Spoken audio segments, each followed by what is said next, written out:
You are listening to selfdiscoverymedia.com, where illumination and inspiration is but a click away. With so many genre topics for you on everything that you need to know in life. We celebrate and share the people who have taken the journey before you and who are now here to serve you with their wisdom and their knowledge. The next show coming up is...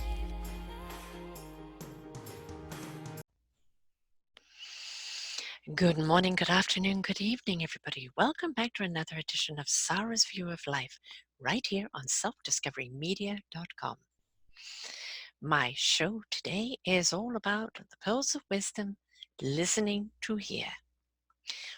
Are they different? Are they the same? Well, I look upon it as this way.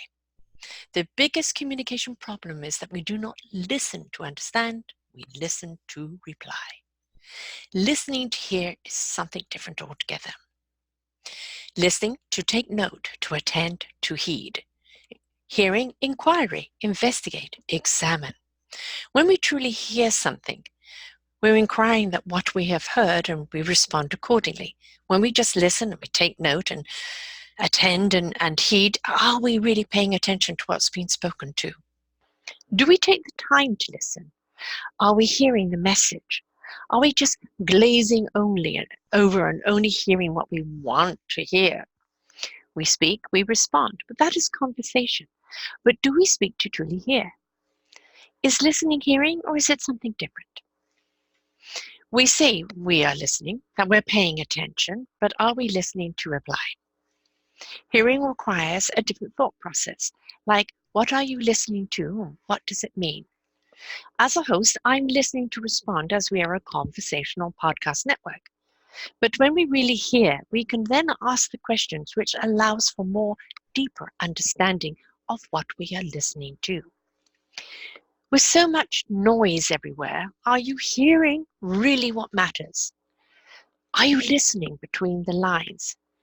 It is time we learn to listen to hear so our response is one of collaboration and or inquiry. We want to be heard, to be listened to, but do we take the time to really hear what's being said? Or are we inclined to be the knee-jerk reaction? Most of the time, I think that we really are in the knee-jerk reaction.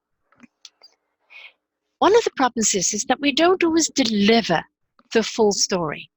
We become very cryptic in what we say. We say something, and then people are responding to that content, to that statement. And sometimes, based on the information that they're hearing, it is not quite as detailed as it should be in order for them to have a clear understanding. One didn't clarify. And if you don't clarify, misunderstandings happen. Now, this happened recently to someone I know, somebody who made a statement. A reaction was made to that statement, a concern, and then a subsequent action happened because of that statement that then caused an upset in the whole apple cart. Had the original statement been more clarifying, it wouldn't have brought up the concern and there wouldn't have been the problems that ended up. Instead, there was a knee-jerk reaction, slamming down on the phone, shutting the door in the face, everything that was unnecessary because the full details weren't given. Did the person hear it wrong, or did they hear that short statement and come to an assumption? Had it been clarified, there would have been the clarification and no assumption needed. We are inclined to assume based on the knowledge that's given to us. If we truly hear it and read between the lines, maybe we can come to a different understanding. But the perception of what we're hearing or what we're seeing or what we're listening is based on the information given. So last week, I did shows on words, the words we use, how we use them, in the way that we use them, the tone that we use them. Are we truly speaking to that clarification? Are we being cryptic, which allows misunderstanding? It is important that when we are speaking, that A, we pay attention and listen, that we truly hear what's being said, so that we can deduce and inquire. In this case, an inquiry was made, a deduction was made based on the topic and something was proposed, and that proposal was received with a knee-jerk reaction, and that's what shut everything down. We have become a society of crypticness, even emojiism.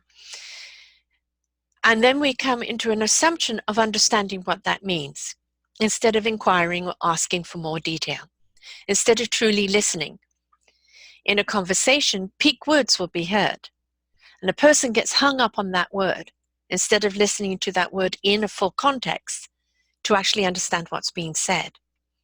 See, if you're not paying attention and not really listening, what are you truly hearing?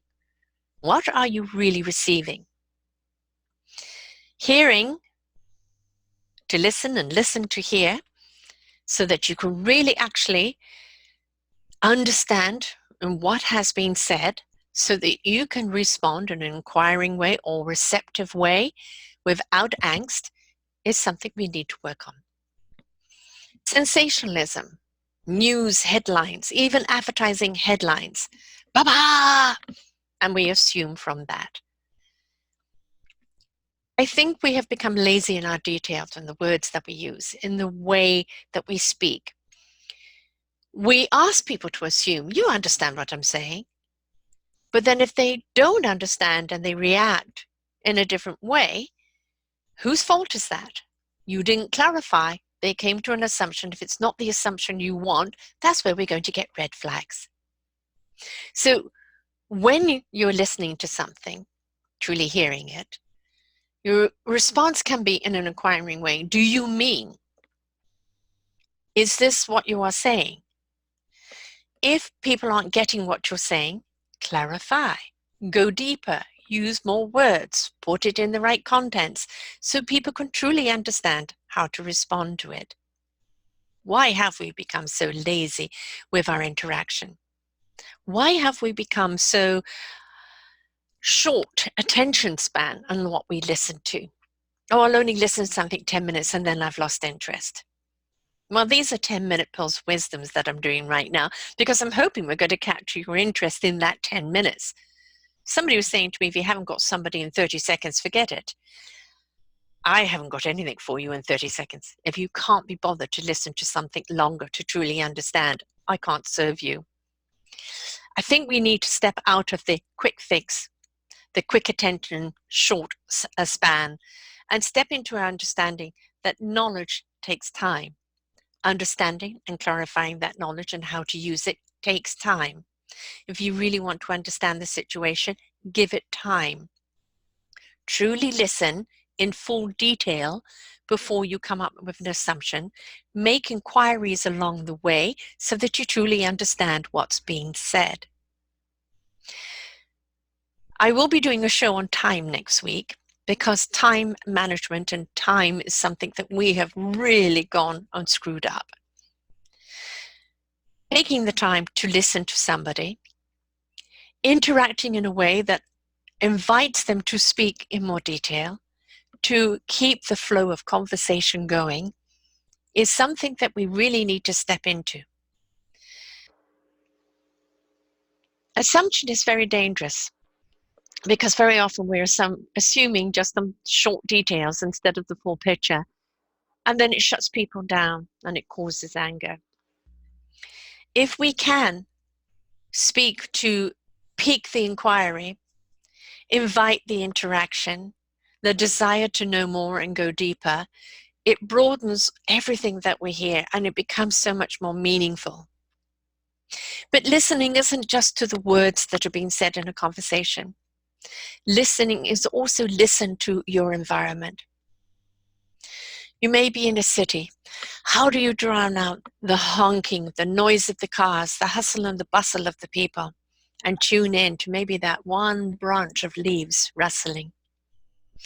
Channeling what you listen to, tuning out other outside static things, and focusing in on something in particular.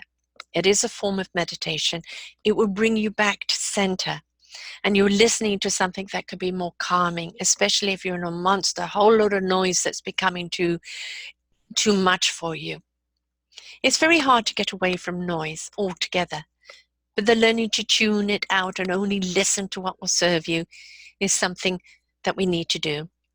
And when I mean what will serve you, is what will serve the better part of you, so that you can be the better interaction with the world.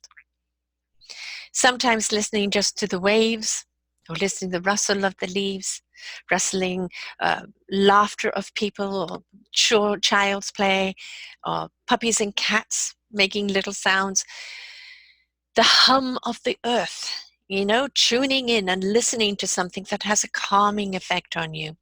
Only you know what that is, and you're only going to know it by listening and hearing and understanding the effect it has on you. So I hope that you will learn to listen, not only out to have a better conversation, but also learn to listen to your environment, how to tune out the static and listen to the sounds that invite you to go in, but also listen to your inner voice. What is being said inside? What is being said from your gut, your soul, to your heart, to your spirit, to your mind? Understand the dialogue that goes on within you.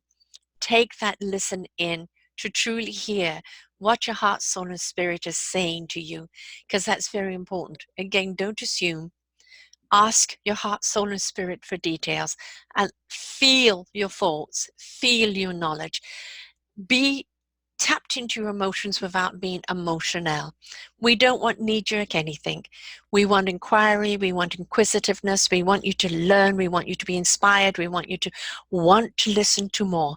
And that's something that we can decide to do when we decide to open up our perspectives and inquire about the details and knowing more. And that goes from what's inside of us, what's around us, and what's being spoken to us.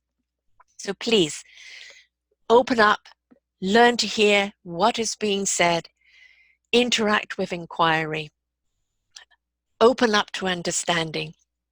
How does it make you feel from the inside out? How to tune into your environment, and how to hear one another to truly what we are really saying and what we're cryptically not opening up to. So next time, it's on time. This is all the time we have today. Until next time, bye for now. We hope that you enjoyed the show and were inspired. Come and visit us at selfdiscoverymedia.com and see what other shows we have for you. And please do visit our selfdiscoverycommunity.org and see how you can be a part of giving back. Thank you very much.